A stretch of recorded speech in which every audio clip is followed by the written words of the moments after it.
Think about it. Your lungs are balloons. When you breathe in, your lungs inflate, and when you breathe out, your lungs deflate.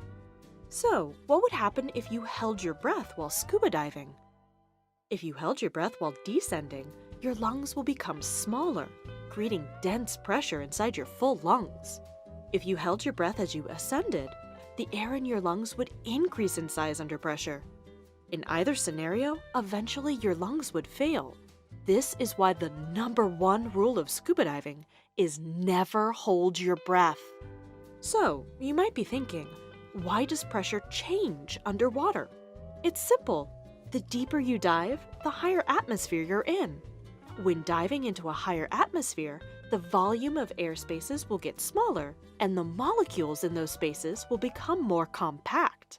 The term atmosphere is simply a unit to measure ambient pressure. Since water is denser than air, greater changes in ambient pressure occur underwater. Every 33 feet of depth adds another atmosphere to the ambient pressure. Once you understand atmospheres, you can calculate your own air consumption at a given pressure, helping you plan your dives efficiently and accurately. As a recreational scuba diver, you are trained to dive safely between 1 and 5 atmospheres.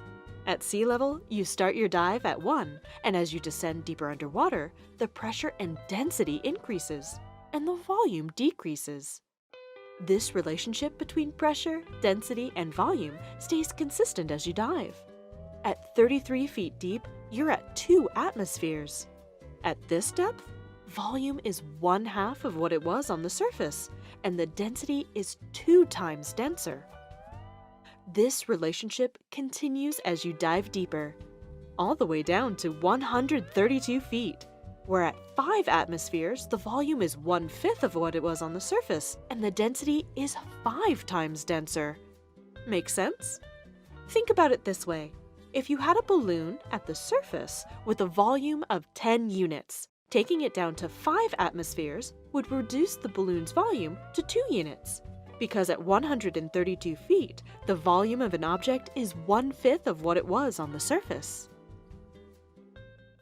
Ready to start scuba diving?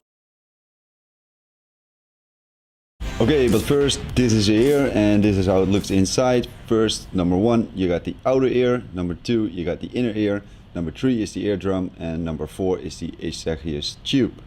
To get this, we have put a balloon over a glass, the glass being the inner ear, the balloon being the eardrum.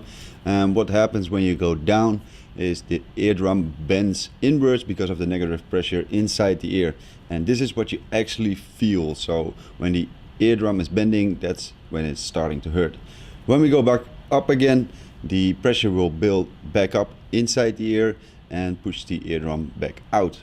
But this is only when you don't equalize, what you should never do.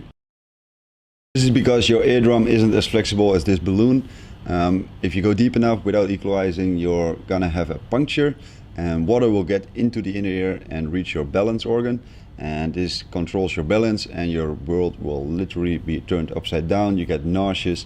It's a really bad experience if you get water inside your ear. This is why you should equalize your ears. Equalization is nothing more than adding a little bit of air. The bottle here represents the inner ear, and the drinking part represents the Eustachius tube. So what you do with equalization is just pushing some air through the Eustachius tube up to the inner ear to add the air, so there's no more negative pressure which bends the eardrum. If you do this often enough, you keep the negative pressure to a minimum and you won't feel any discomfort. If you go back up again, the air will expand inside the inner ear and will find its way out on its own. Watch the drinking part here. You will see bubbles coming out, so you don't have to equalize, you don't have to add any air. It all goes by itself, unless you have a reserve block, which is the same as a blockage in your ear, and this prevents the air going out on itself. You need to go back down again in the hope that the blockage will be removed. Thank you for watching.